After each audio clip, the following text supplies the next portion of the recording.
Okay, so here I am. This is what it looked like when I first connected my second touchscreen monitor to my Windows 10 PC.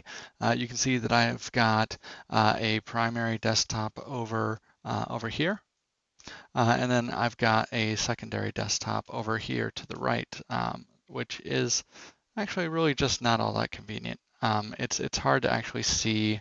Uh, it, it doesn't match the way that my monitors are actually physically set up. So I think the first thing that I want to do was I need to right click on the desktop in Windows, go to display settings, and I hit identify, and I can see, okay, so my monitor that's in front of me and kind of, perpendicular to my face is called number one, and that means that number two is my touch screen. So I'll drag number two and I'll position it below number one. And now that I've done that, I'll go ahead and take the time to reorganize the OBS window output so that it looks kind of similar to how I have that now set up. It's not a perfect match, but close enough. Okay, so now I've set that up, but watch on monitor one, the top monitor. I'm going to touch onto the bottom monitor in the lower third of the screen. If you can look closely, you'll see that I'm drawing a blue box. I'm not drawing a blue box though on the touch screen, the lower monitor. I'm drawing a blue box on the top screen. And that's because the top screen is what Windows has been set to use as my main monitor. So again, this is under right click, display settings. If I select monitor one, this box is checked, make it my main monitor. If I selected box two, that would largely fix the problem, but there's an even better way to handle this. What we want to do is open up our start menu and we'll just type calibrate the screen for pen or touch input. That's what we want. And here we go. We press the first little setup button in the configure section. This white screen says it's on monitor one, and it says tap the screen with a single finger to identify as a touchscreen, or if it's not a touchscreen, press enter. There we go, I just pressed enter. Now I'm going to touch my touchscreen because it says the white message on it. And now that I've done that, I am all set up, and I'm going to once again draw a little box in the lower third of my touchscreen. You see now that the box is being drawn on the monitor that we would expect, that lower screen. That is important. The other thing that you may find particularly handy if you do use multiple monitors in Windows and want the ability to kind of change or toggle between an extended desktop setup and a single desktop setup. Say I don't want this giant touchscreen on all the time if I'm not actually using it as a mixer. If I want to do that, I actually can just quickly use a little command line. So I'll open up a command prompt here and I'll paste this in. So it's display switch. Technically that's a display switch.exe, and then /internal will switch me over to just using my main monitor, and then the touchscreen will go off. Display switch /extend will toggle me back to whatever the last extended desktop settings were that I used. So in this case, that essentially has the effect of turning on the lower screen for my touchpad input. Super handy. If you are like me and you have a kind of fancy keyboard or a fancy mouse that lets you map key commands or hotkeys or even command line executables to keys on your keyboard, then you can go a step further, which is what I've done, right? So I have this little special key on the left-hand side of my keyboard, and when I press it, it runs that same command that I just ran to switch to extended desktop mode. The key below it does the opposite. It switches to a single desktop mode, giving me a one button press to switch between the extended desktop mode and using that touchscreen, and just a single desktop mode if I need a little bit of simplicity in my life at this moment. Pretty handy stuff. There is probably one other main thing that I will point out. So there is a Windows app available in the Windows app marketplace called Gesture Sign.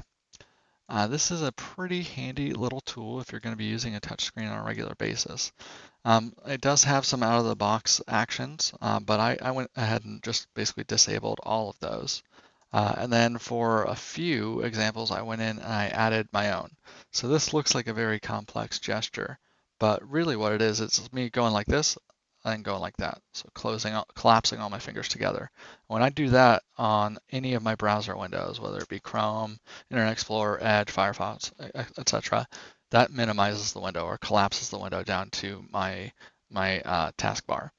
There was already an out-of-the-box command to do something similar, but I found it more helpful to just define my own. That way it would be as intuitive as possible.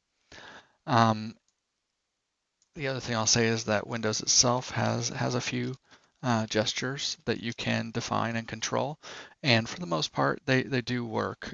So like there's a 4-finger touch and then going up, or a 4-finger touch going down, left or right, and that has some out-of-the-box controls in Windows itself.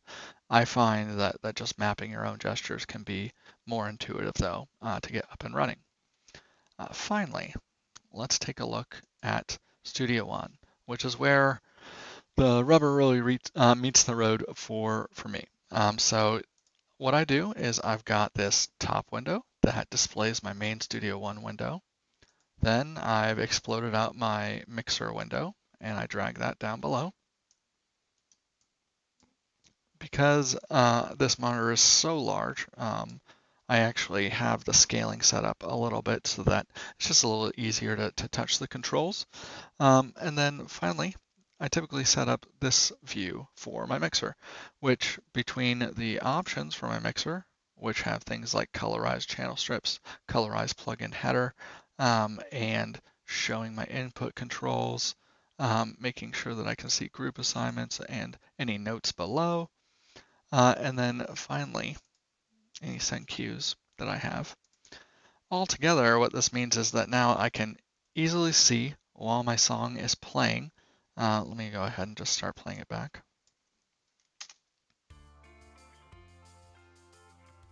So we can see the levels here down below are appearing.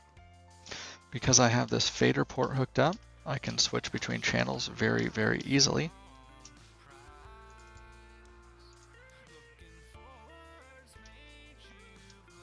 When you first enable that functionality, you sometimes have to manually select one of your channels, but you can see me just switching now using the left and right buttons on my fader port, which is super handy. I can see all the levels appear in my channel strip up top, and the fader functionality is actually exactly as intuitive as you might think it would be.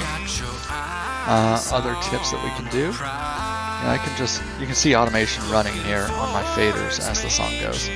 I can just click and drag across the solo button and solo those tracks, which is super, super intuitive, right? The other thing I'll point out is I'll open up a third-party plugin.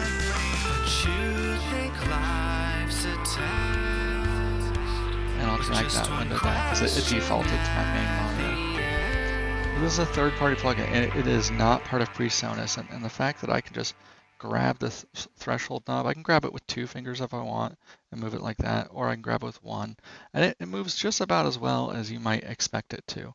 Very, very handy stuff. And you can only imagine that if I went a step further and started mapping input controls to these knobs, it would be even easier to control everything from a single view. I believe that wraps it up for a touchscreen interface. I guess the last little super cool thing I'll share is just that it was really surprising to me personally that without too much effort at all, I was able to, I'll bring my main window down into this view here so we can quickly see how easy it is to interact with the main Studio One interface via touch. So I'm just going to click and drag, and I obviously just zoom my song. If I want to zoom in,